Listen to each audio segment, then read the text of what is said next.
It's a film with three brains. It's a film with three brains. It's a film with three brains. It's a film with three brains. It's a film with three brains. It's a film with three brains. Oh my god, you guys are freaks. Hello, girls. Caitlin, come help me in the kitchen. Hurry up, because I forget where it is. That's her mom. She's got amnesia. What if you couldn't remember your real name, your first kiss, or your last goodbye? I don't remember. Honey, you have an ETA on that carrot? Stow it. And then suddenly, I used to do this. I'm a chef. Yo! without warning, Give me something else. Celery! Italian! Ah! all your memories Name's Charlie. I'm coming back. came flooding back to you, Evening, Charlie. Long time. one bullet at a time. I got movement on Samantha Kane. Good. I may have a lead on someone. They still have some of her stuff. This man, he's going to help me find some things out so we'll be safe. Your full name is Charlene Elizabeth Baltimore. This could be trouble. My name is Samantha Kane. No, forget all that. I'm in the PTA. Then quit! You're an assassin working for the United States government. We have 24 hours. We find her, and we kill her. Run for your life!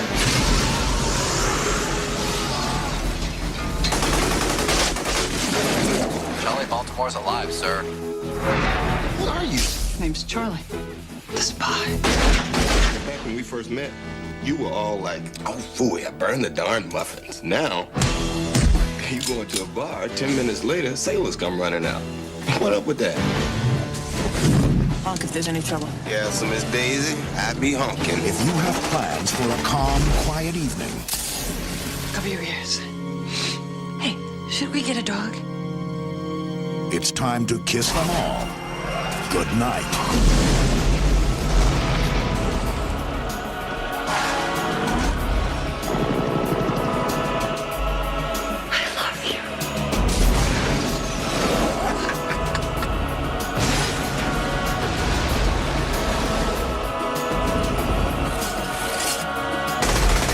Geena Davis, Samuel L. Jackson, The Long Kiss Goodnight, directed by Rennie Harlan.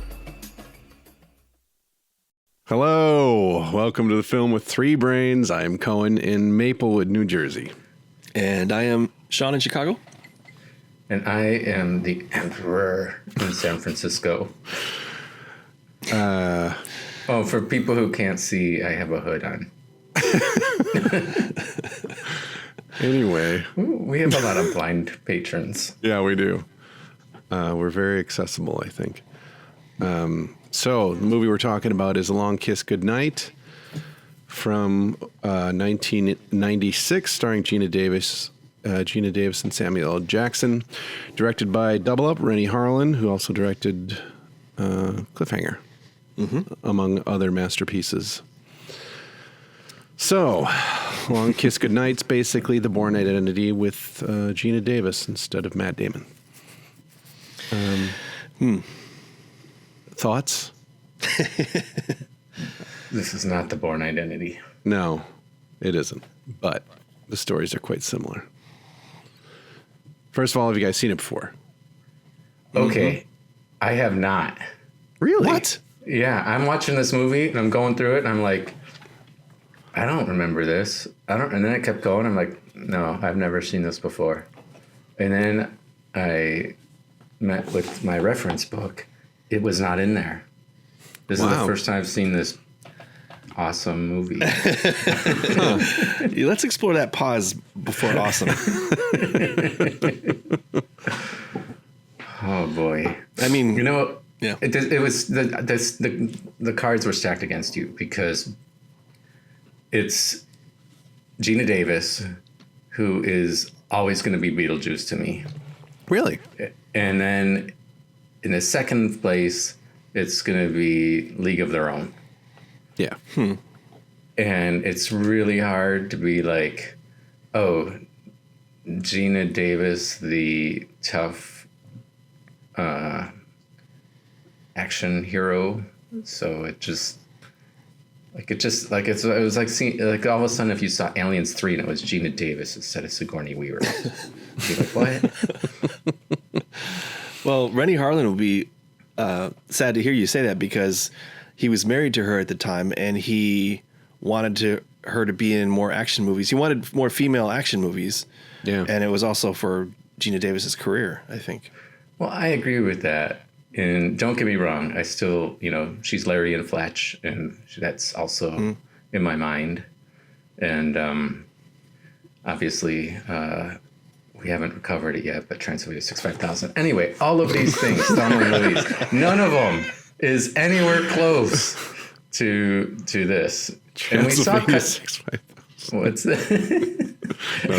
It's just a great reference that you stated before Thelma and Louise. Well, that's because that's the first movie I remember going to the theater and seeing her in. Huh. Because I didn't see Fletch in the theater. Wait, we saw Beetlejuice in the theater? Beetlejuice is after Transylvania 65000. Oh, my apologies. Yeah, by a couple of years. Duh. I think it's... Okay, and she's in The Fly too, which I also didn't see at the theater. Anyway, none of these roles is anything like this role. I couldn't buy it. I couldn't buy it. All right. Did you? Well, have you seen Cutthroat Island? Didn't you make me watch that? No, I never made you watch anything.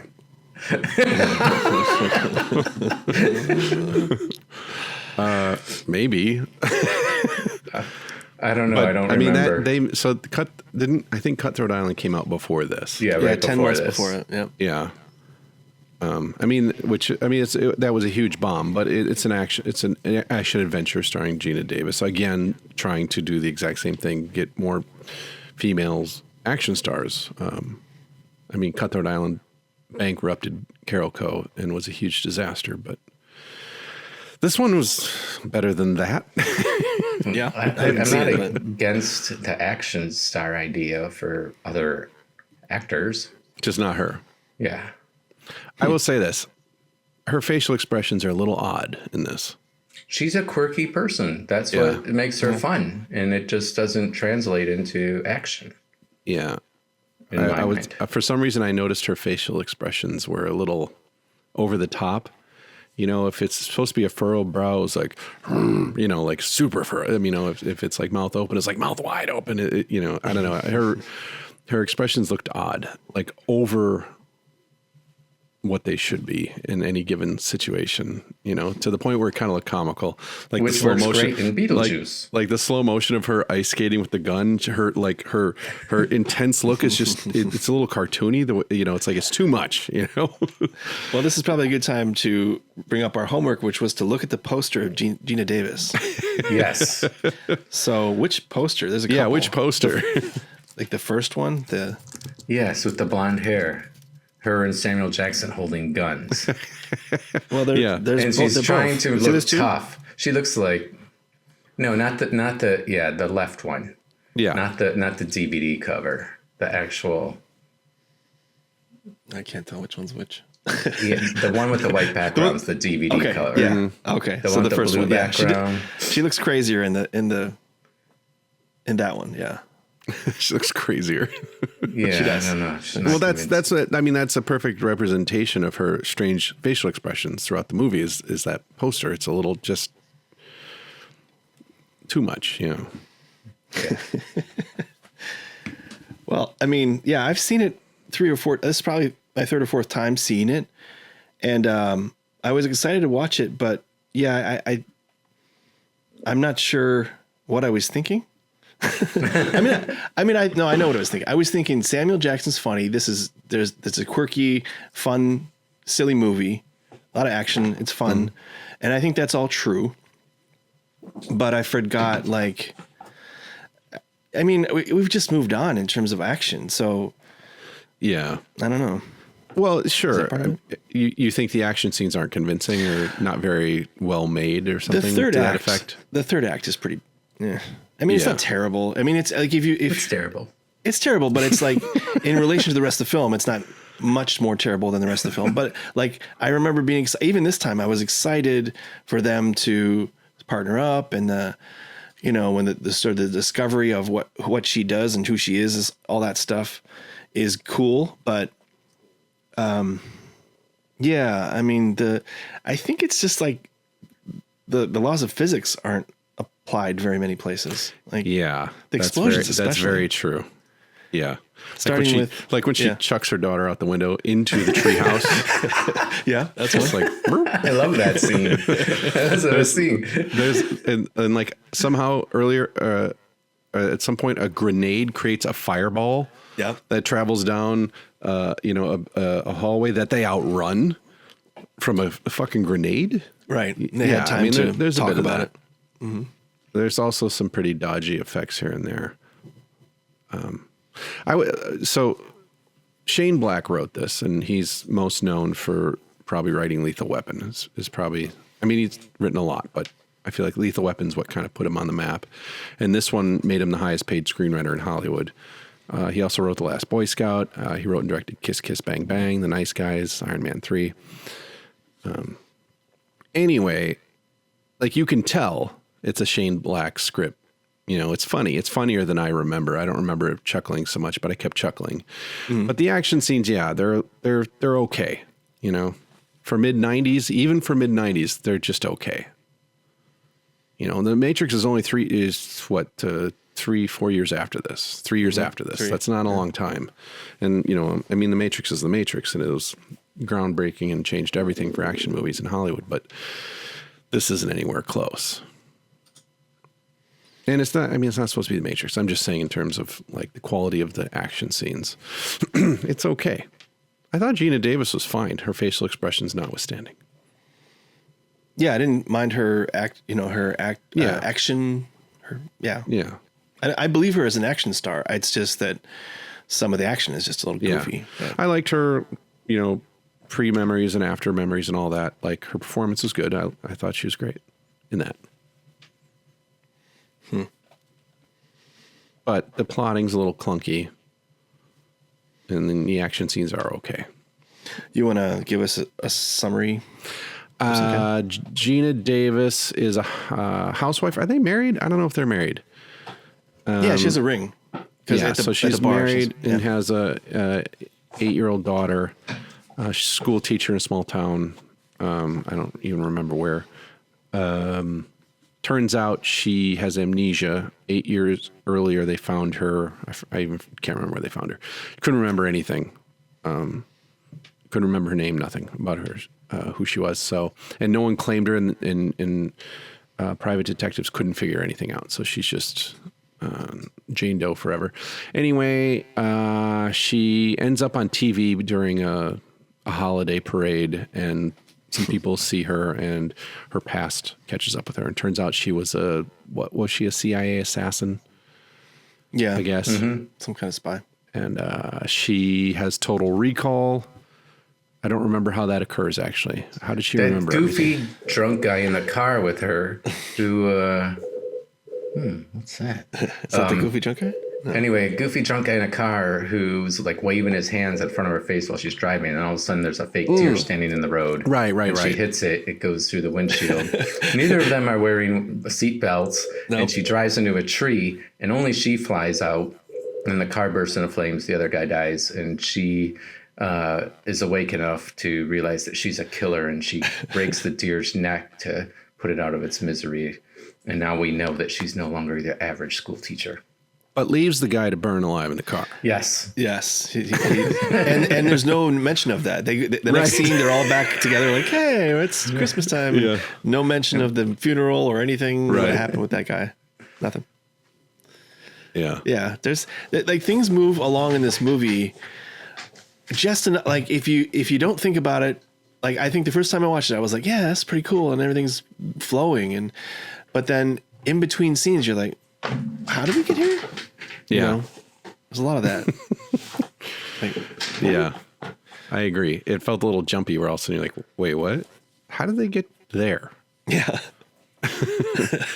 And that just might be studio saying you can't have a runtime of 2 hours and 10 minutes. It has to be an hour and 50 minutes, you know, or, you know, It can't be 100 minutes. It has to be 90. Who knows, you know? So they might have had to hack away at it. Pretty good cast overall. Samuel Jackson, other than a little bit more hair, doesn't look any different then than he does now. Yeah. Which is crazy because this is a while ago. Yeah. Yeah, I really, like I said, I was really looking forward to him, and I think he still is great. But now he's not just now he's much bigger than he was then. Sure. Even though it's after Pulp Fiction, right? It's still like This is after Pulp Fiction, or I thought this was. Or am I Pulp Fiction was 94, right? Yeah, 94. Huh. He had already done Jurassic Park, which wasn't big for him, but Right. Pulp Fiction was huge for him. Yeah. And then, he, the first time we saw him was probably Coming to America, bit part, but he played those kind of parts. The robber, the scoundrel, the whatever. I mean, he's a detective, but he's like a screw up detective. He's still playing Sam Jackson in this movie. And it's like almost like a guilty pleasure. Like I like it. Everything is fun about it, but also I feel weird about it. Especially let's start with his character name. Hennessy. I think that's come on guys. Hennessy. Yeah. I don't have to explain any more than that, but it's just his character is a little not off. What am I trying to say? Help me out here. Foul? What's that? Foul? Offensive? Yes. Well, yeah. No. I mean, he's supposed to be, right? Yeah. But not for the right. Well, all right. Never. I'll move on. It doesn't seem like the way his characters would be written today. I don't understand what his motivation was to stick with her. Money, right? Well, yeah. Isn't she paying him? But she comes pretty late. I mean, the key and all the money comes kind of late into. Why is he still hanging around after all this stuff? They had that helicopter sneak up on him at David Morris's house. He just leave. Also, why didn't they kill him? Yeah. There's a lot of that. There's no multiple reason. times. No they reason. Kill everybody. Right. They kill Brian Cox, but not Sam Jackson. Right. Yeah. Well, he got tortured or something. He was half naked and. Right. She rescued him. Yeah. Again.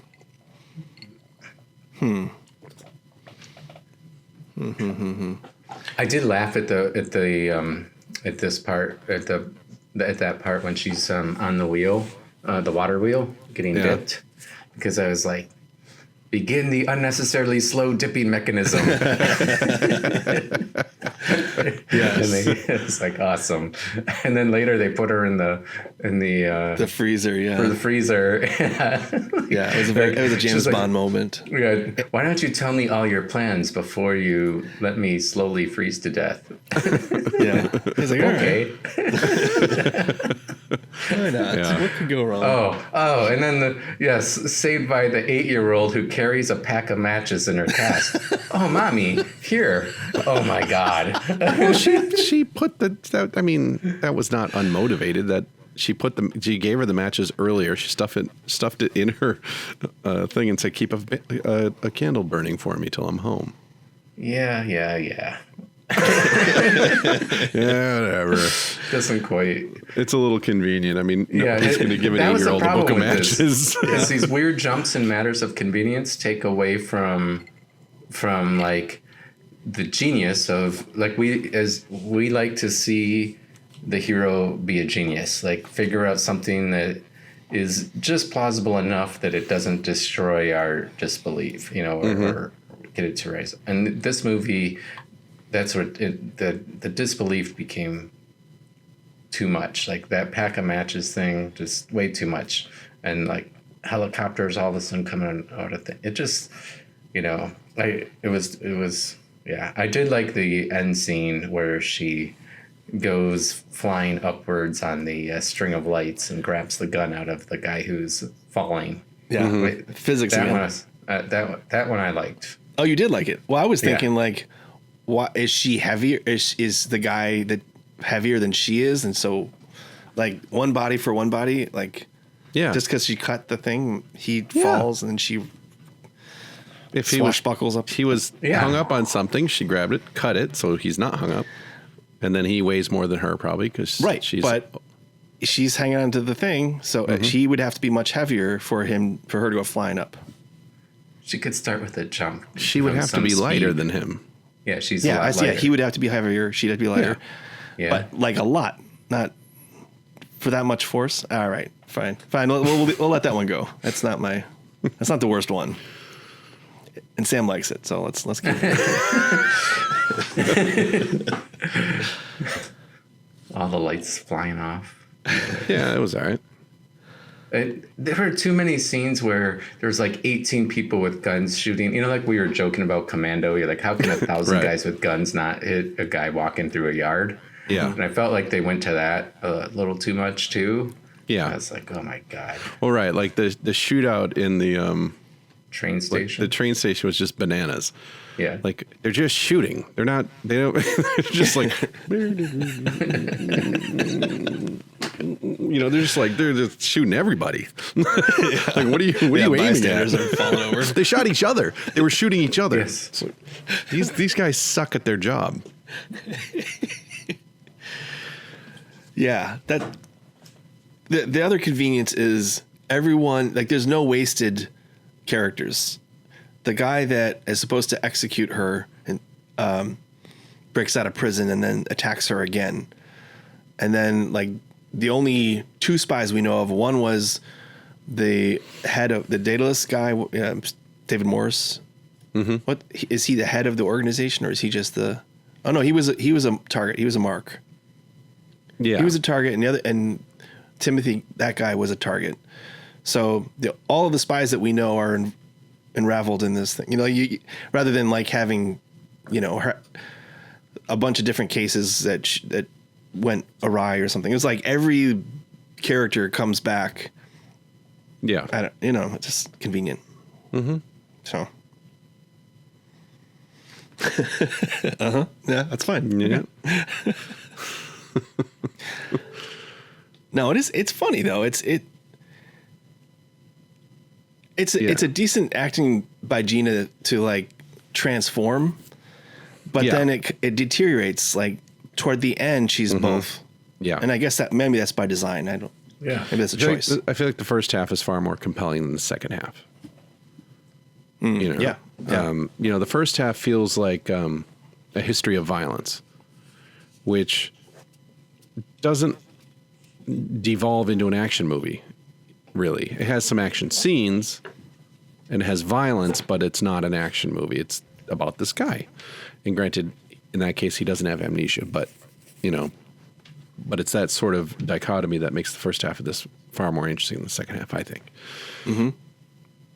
And for a while, it's a mystery, and then I feel like they let the cat out of the bag way too early.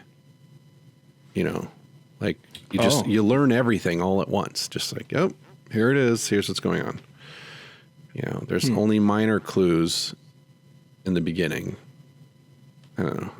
Like the mystery of who she is was more interesting than who she actually is. Yeah, agreed. Right.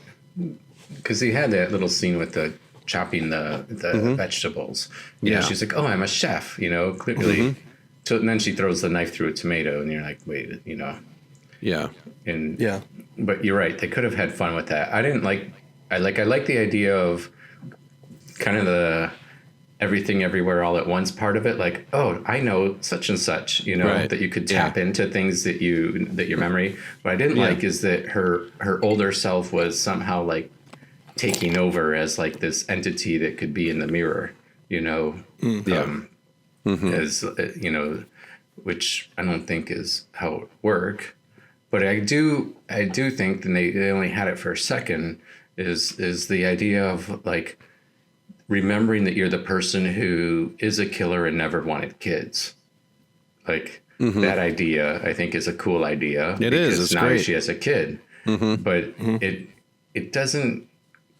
I don't know. I felt like the transformation, like of becoming both, was well done. Like there's a lot of elements here that you're like, oh, that's actually the thing that gets the audience hooked. Like Like, you know, the mystery, who are you, gets you hooked. Oh, now that you find out you're someone else, how are you gonna put the two together? You know, so those are I feel like that was a little underdeveloped. Yeah, that's what I'm saying. Is that okay.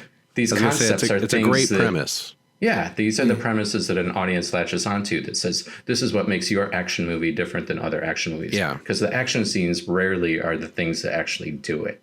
You have to have these other premises that you're developing. And here we got a lot of action and just a whiff of premises without the actual time to even think about just it. Like a taste of premises that are actually quite good and compelling. Yeah. And worth exploring. Yep. You know, but I mean, it's Rennie Harlan, right? So like, he's so Rennie Harlan's gonna be Rennie Harlan in it, you know. Yeah. Okay. He doesn't do subtle so well, and character development isn't necessarily his strong suit.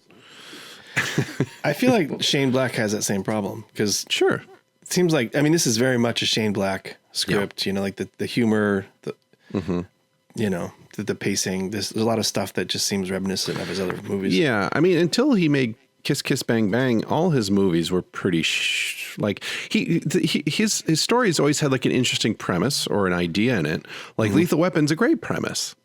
A guy who's lost everything and he's suicidal, and he's a police officer, and because he's suicidal, he doesn't give a shit. So it makes him like a really good police officer. Yeah. That's a good premise. This has a good premise. I mean, even The Last Boy Scout has a pretty good premise as far as like detective story goes, you know. But Kiss Kiss Bang Bang is the first time he's like rises above all that. Yeah, I think, and maybe not the first time, but his older, you know, this and Lethal Weapon are all good ideas that ultimately feel a little shallow.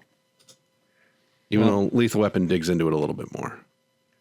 I'm gonna be a little harsh here, but I don't think Rennie Harlan was the right person to do this because I don't think he's capable of making a really good movie. I agree with that. I think he can make a pretty good movie, like movies that you would watch when you're bored when you come home from school. Sure. But that's about it. I mean, just look at the difference between Die Hard 2, and then the third Die Hard. So the first and third are directed by John McTiernan, and the second one's Rennie Harlan. So like, the first and third have subtext and are interesting, and the middle one, the second one just says, it's just like this. It's just like only without the good premise. Yeah, right.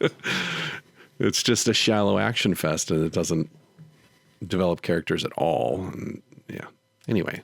Yeah. Yeah, this it's is, the same. This is somewhere same above that, I suppose. Yeah, above Die Hard 2, definitely. Yeah. I think so. Yeah.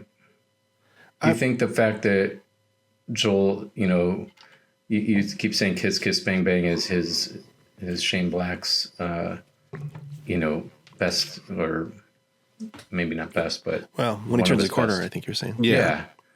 I mean, so Shane Black is directing that, so it's his directorial debut, and he's got Joel Silver over him, as producer. So you think there's something about that? Maybe. I mean, he's also. I mean, there's just something to be said for getting older and maturing, and you know, developing, honing your craft, and all that shit. You know, like just. I guess. Yeah, I guess so. But you're doing it under the guy who's produced like half the movies we reviewed, right? Well, sure. Yeah. Yeah, and and also Kiss Kiss Bang Bang has Val Kilmer and Robert Downey Jr. Yeah, who have incredible chemistry.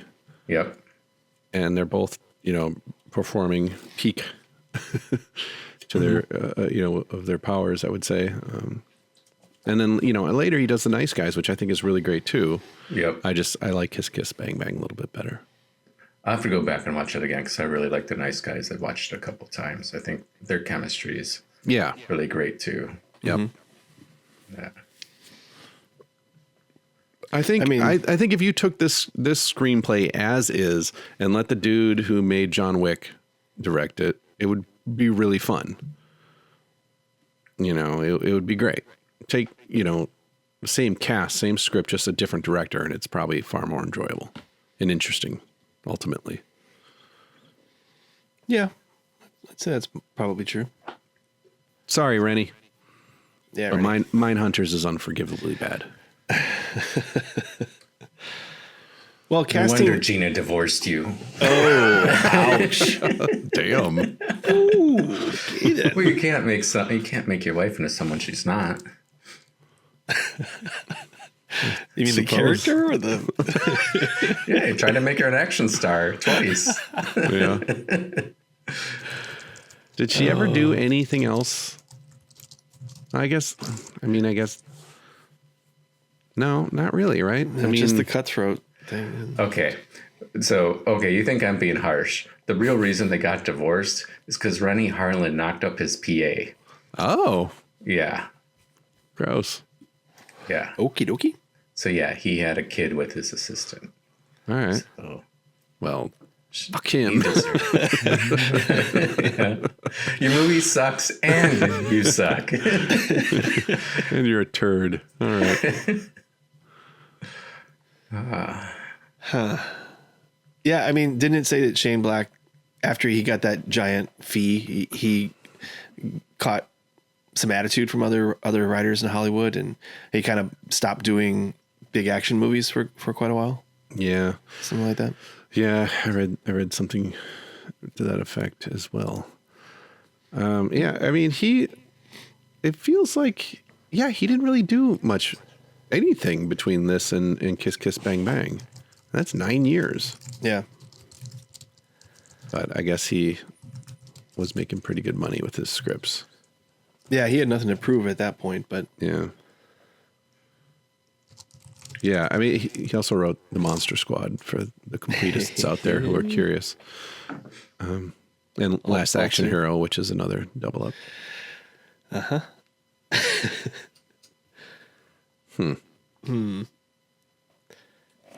So the casting, I think, we talked about Geena Davis, pretty good, whatever. Sam Jackson, I think, is essential.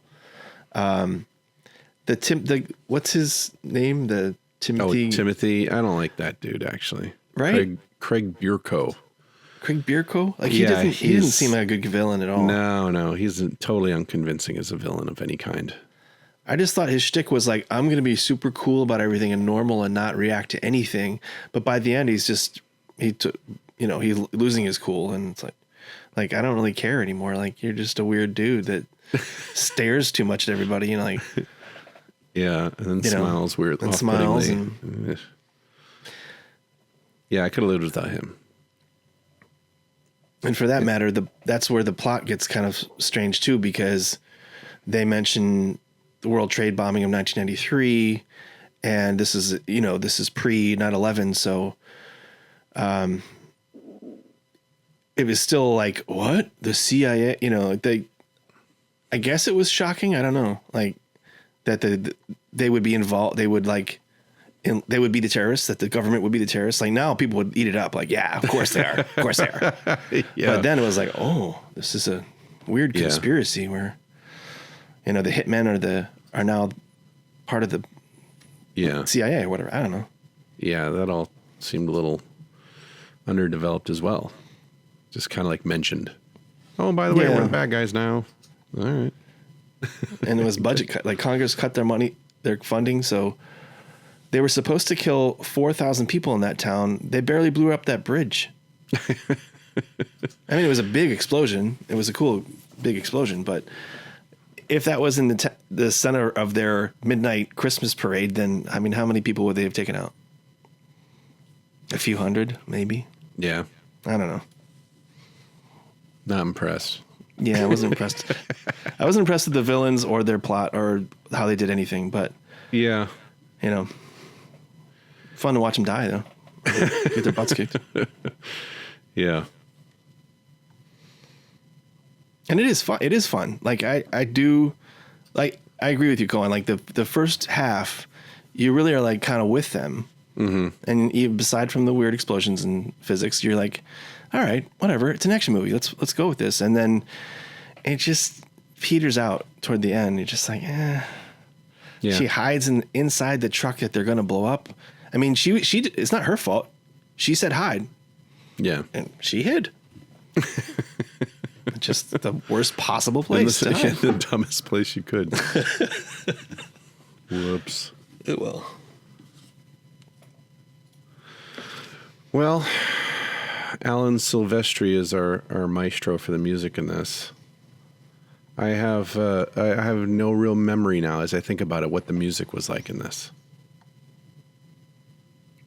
Fairly forgettable. Yeah. There's the blues by. Oh yeah. Oh right. Yeah. Is it Muddy Waters? No. Who am I thinking of? Who's the?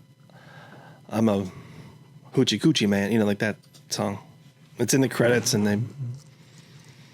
I don't know. Whatever. There's some blues in there. I mean, that's weird too. Like he's like, I do this weird thing where I sing and I put my keys in my and then putting the gun in my right pocket. Was that the only reason they did that? So we knew he had said out loud where the gun was. So when so she could use it. So she can do it real quick. That's a lot of setup for one little gag. Yeah. I mean, it's part of his character too, I guess. But again, that just seems like a little hokey and stock to me. Like, okay, he's a black detective dude. He loves blues and Newports and, you know, all that stuff. That's like a little too heavy. Very stereotypical. Yeah, I mean, it is Black History Month. Let's call this stuff out if we can see it. It is Muddy Waters, but I think you're thinking of the Buddy Guy version.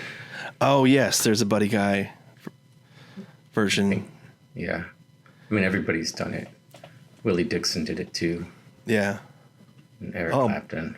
All blues is recycled, right? Yep. Allman Brothers, Steppenwolf. They've all done it.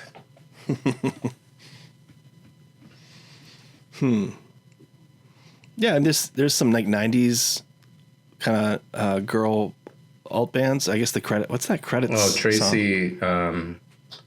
I know you'd know it, but the Mother song, Tracy Bonham. Tracy Bonham. Good this is call. a different one. This is a song. Maybe it was called Fire or something like that. Yeah. Kind of one-hit indie wonder. What about the very end? So like Sam Jackson, who apparently was supposed to die, right? His character Hennessy is supposed to die somewhere in there, and a test screening audience was like, "You can't kill Sam Jackson," and then they changed it. That was interesting, but he has his little ending, his TV business, and then they're in the middle of nowhere having their dinner, looking at the sunset, and then she whips a knife and kills a cricket. Is that right? Yep. Is that what happened? Well, we don't see, we just hear it stop. I'm like, oh, sure, okay. Yeah. She hit a cricket. Sure. Why not? That's fine. It's fine. That's fine. But as an ending, it's a little weak, right? Yeah. What does the husband say? Like, I could sit out here all day or something, and then she goes, whoosh. Credits. Mm-hmm. Okay. Yeah. Yeah. I wish I could tap into my 1996 or 97 brain and enjoy it without thinking all these other things, because it takes away from your enjoyment. Well, yeah. I agree with that. It's some of these movies when we go back, and this one particularly, are like I've seen so much better since then. Yeah. Like even the amnesia thing, I feel like is like, okay, if you're gonna go to the amnesia well, you better have something new in this. Now we've seen this a zillion times. Yeah. And we've seen it, like, it doesn't even need amnesia. It's just someone who used to be this thing. Yes. I mean, there's a lot of those lately. In the last couple of years, there's been a whole shitload of that movie. A person living a normal life who's in their past, they were an assassin or a spy or a secret agent or where the fuck, Mm-hmm. There's been a ton of those lately. And I have the Unforgiven on my list, and I keep not picking it because I'm afraid it's not going to live up. It's like, the Western? Yeah. Because that's his whole thing the whole time. He's like, I'm not like that anymore. Yeah. And so, anyway, it's not amnesia, but it's still a little bit the same. I mean, that's like one of the best of them all, though. No, I know, but it's just, I feel like that movie's been remade in every form possible. Sure. All right, what are we doing next? Yeah, what's next? Okay. Well, I have two lined up, and one is sort of topical, and one is one I haven't seen. So, what do you think? I'm thinking the one I haven't seen would probably be the better choice. What? Cohen's always afraid of what you haven't seen. He won't be afraid of this one, I don't think. I am. I mean, you'll be afraid, but he I'm won't always be fearful. Just real quickly, I thought they made a lot more money on The Last Kiss Goodnight. Like, it was only 90-something million, and they spent $65 million making it. Yeah. It's not a flop, but I thought it was, like, pretty successful. Yeah. That's $30 million of profit. That's not bad. I'd take it. Yeah. And what was out? There was other movies that came out the same year that were kind of. What are the best movies in 1996? It's 1996. Shoot. It was in the IMDb. All right. Well, while you're looking at that, I will tease my choice, which is another double up director. Mm-hmm. Bit of an obscure. Well, whatever. I'm not. It's a double up. Let's see. It has a certain location in the title. We're going to the 80s, mid 80s. 1985 to be exact. Wait, location in the title. It's it'd be easier if I'd seen it, but I've seen bits of it. But this is the one you haven't seen. Yeah, I'm going with what the year? 85? 85. Yeah, we've only done one movie by this director. It's an action thriller. What else? Well, let me give you the movie that we've done, which will give away the director and probably the movie for Cohen, I'm guessing. It's the same guy that did Sorcerer, which we did a long time ago. Oh, William Friedkin? Yep. Is it To Live and Die in L.A.? Yep. Sorry, that was a little tipping the scales there, but I just didn't know what else to do. Like I could said Cop or L.A. or something like that. But that's what we're gonna do, and it's on Amazon Prime. Yay! Okay, just so we can put one last thought in our brains about this movie in 1996. Yes. Mm-hmm. Other big movies in 1996. This is what I'm looking for. We've reviewed Fargo already, but I did not realize this. The first Mission Impossible movie came out in 96. Wow. Independence Day, that one makes sense, 96. I mean, there's other stuff like Twister and Scream and Sleepers, Fargo. I mentioned Jerry Maguire. But when you think of the quality of action and the way the movies are made, like Independence Day and Mission Impossible, like this movie's nowhere even close to those two. When you sort of look at it in context of the year it was made, I agree. This feels like an 80s movie. Yeah. It feels like it should be 1988. Mm-hmm. Yeah, it's weird. Because it feels like Die Hard. That's why I was surprised that when you said Pulp Fiction came out before this, in my mind, I keep thinking of this movie as much older than it is because it feels like it. Yeah. Mm-hmm. It has a lot of like pre Die Hard sensibilities to it. Mm-hmm. Yeah, I thought you might mention other ones from New Line Cinema in this year. The Island of Dr. Moreau and Last Man Standing. And IMDb says, until then, they specialize in low to medium budget genre pictures. Yeah. So this is the pick of that bunch from New Line Cinema, 1996. I mean, I think so. I also would like to say, I meant to say this earlier and I forgot, but David Morris, the bad guy, has the worst line in the whole fucking movie. When she's tied to the wheel in the thing, and she's like, "What are you gonna do? Torture me now?" And he's like, "Yeah, torture." and then he says what is he? He says something so fucking stupid. He says something. He says, "We're gonna do the torture thing." Like, yeah. What a terrible fucking line. And it's not a good line, but his delivery of it is so bad too. Like it's a shit take of a shit line that somehow made it in the cut, which is weird. Yeah. I mean, that makes Hang On to Your Butts sound like Shakespearean by comparison.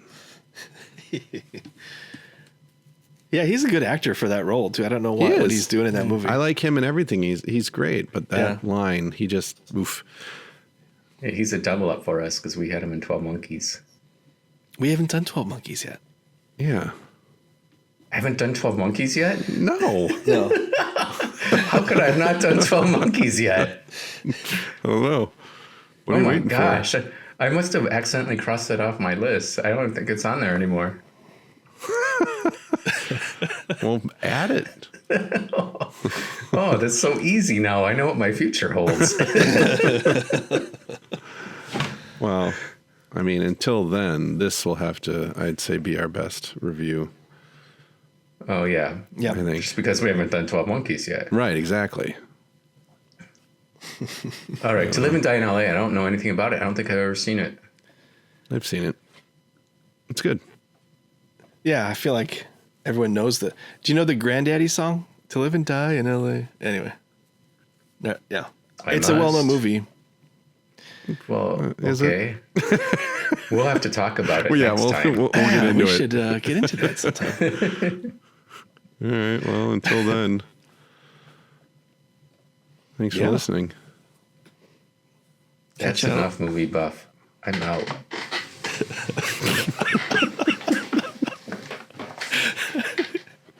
If you're just listening, the Sith Lord has just left the building. Yeah. Yeah. Cool. All right. Let's do this again soon. It's the Fun with Three Brains. None soup.